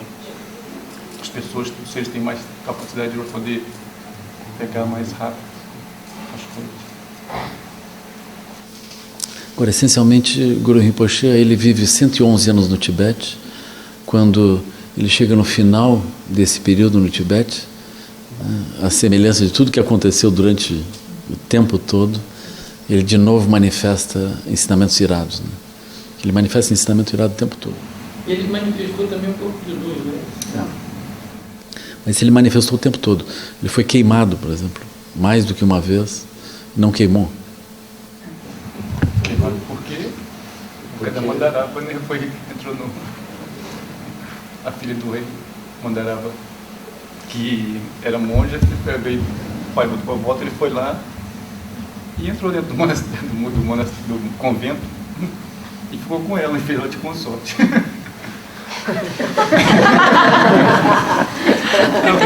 Muito liberal ele, né? Tudo queimado. Eu não aconselho vocês testarem isso, né? Que pode ser que vocês queimem. Com certeza. Aquela história dele, que o motivo de existir a Akata, né? Aquele lenço branco que a gente oferece para os irmãos e tal. Parece que teve um rei que foi... Ouvia muito falar em Padmasambhava, o Padmasambhava estava se sentindo diminuído, porque ele era o rei. Então. E aí parece que chegou na frente do Padmasambhava olhou para ele, parece que o rei começou a pegar fogo. E aí o rei, na hora, reverenciou ele, pegou o echarpe, né, o cachecol, entregou para ele. E aí ele... Isso foi a chegada de Guru Rinpoche no palácio do rei Trizon Deltsen. Porque quando ele chega, depois de muitas peripécias, eu vou contar só uma delas assim. Quando Guru Rinpoche foi entrando no Tibete, num certo momento a delegação do rei Trizon Deltsen se encontrou com ele. O rei tinha mandado uma delegação com presentes.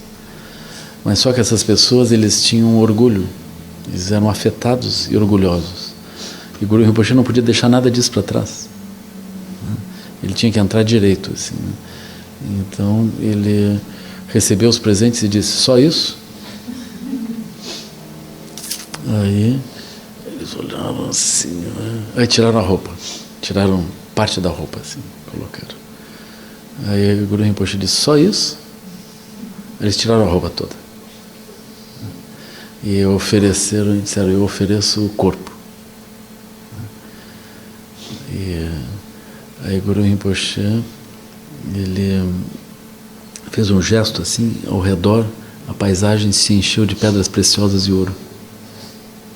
Ele disse: vocês peguem essa porqueira e levem.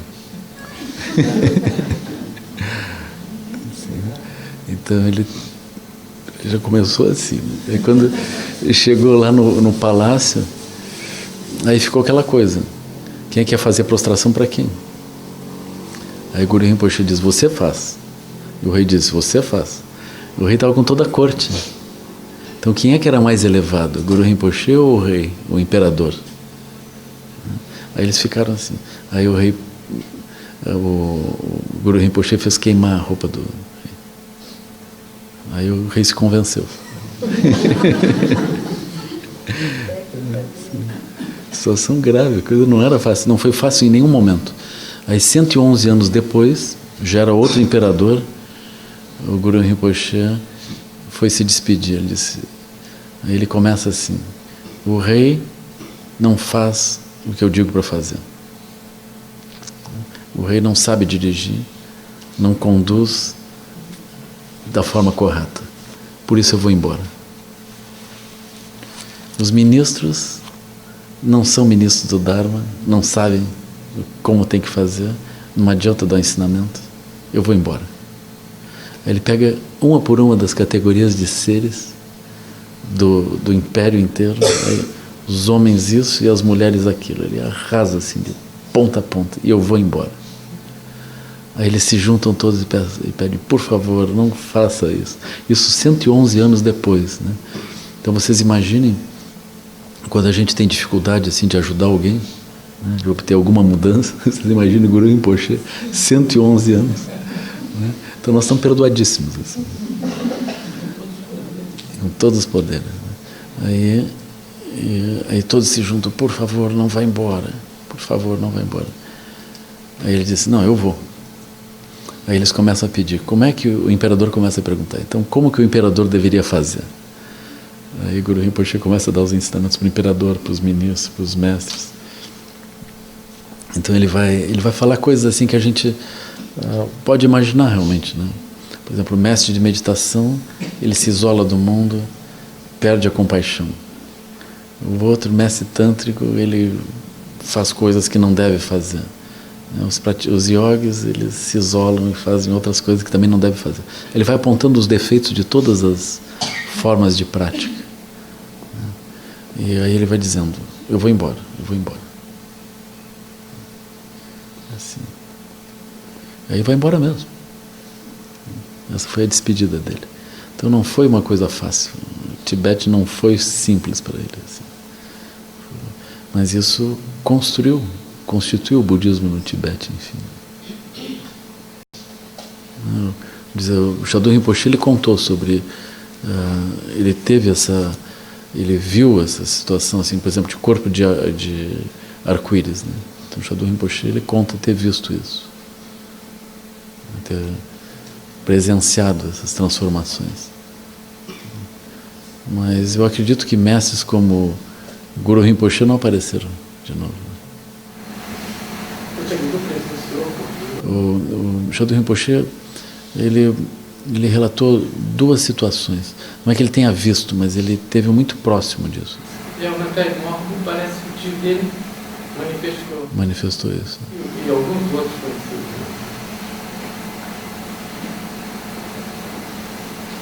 O que é esse corpo de arco-íris? Quando a pessoa vai morrer, eles colocam dentro de uma tenda totalmente fechada, num lugar totalmente fechado. E a pessoa ela vai ficar por um tempo ali, por exemplo, uma semana. E no final desse tempo, eles não encontram ninguém dentro, quando abrem a tenda. Aí eles encontram resíduos, como os cabelos, unhas. E as roupinhas. E durante esse período, eles veem, muitos fenômenos acontecem assim.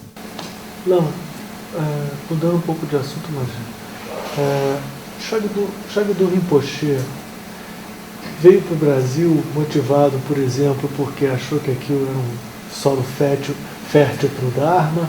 Teve algum vislumbre nesse sentido ou não? O Shagdu Rinpoche ele disse que veio porque ele viu que ele podia ajudar. Então ele não veio porque ele achou que aqui seria um bom lugar para ele. Isso ele disse assim, claro. Ele veio... Seria bom para nós. Seria bom para nós. Aí ele viu que ele poderia ser útil. A Lama Champion, ela uma vez me contou que o Shagdu Rinpoche falou para ela, isso o Rinpoche não confirmou, né, mas ela contou, ela ouviu isso. O Rinpoche dizendo que na época do rei Lang Dharma, porque o Shagdu Rinpoche é o 16º, né? Então, 16º Shagdu Rinpoche. Então, ele está numa sequência que de um dos praticantes, de um dos 25 alunos de Guru Rinpoche, na época do Tibete. Então, essa sequência,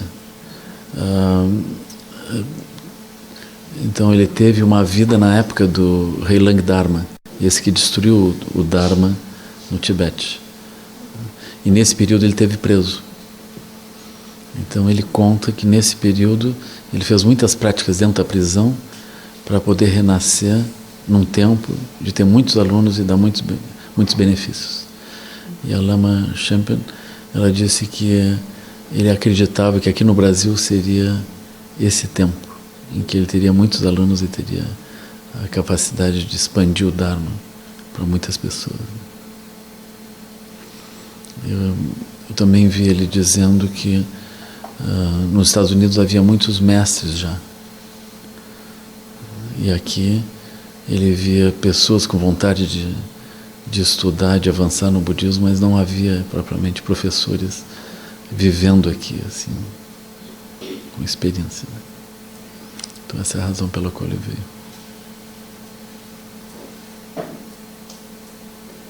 Algumas pessoas, uma vez eu traduzi essa conversa dele com um grupo que chegou no Shadu Gompa e esse grupo dizia: nós vemos um portal de luz aqui, nós vemos coisas extraordinárias aqui. Aí ele dizia, aí o Shadu Rinpoche disse: eu não vim para cá porque aqui é um lugar especial, mas porque as pessoas podem se beneficiar desse ensinamento. Eu não vim aqui para me proteger ou para achar que aqui é um lugar extraordinário para mim. Porque na época se comentou também que, como ele saiu da Califórnia, sempre há essa noção de que a Califórnia vai afundar. Né? Então aquilo significava que ele estava vendo que a Califórnia ia afundar, então ele saiu antes daquilo afundar.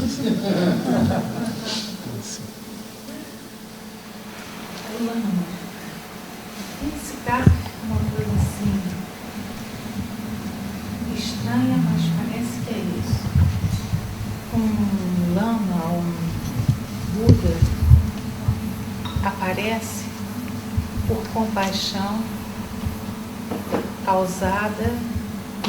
compaixão porque as pessoas são vítimas da obstrução. Esse seria o lado bom das obstruções.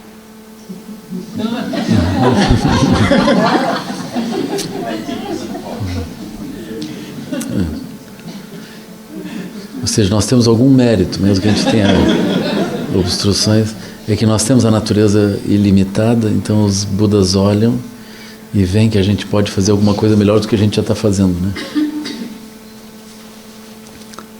Mas melhor do que receber os lamas é a gente manifestar essa natureza, né?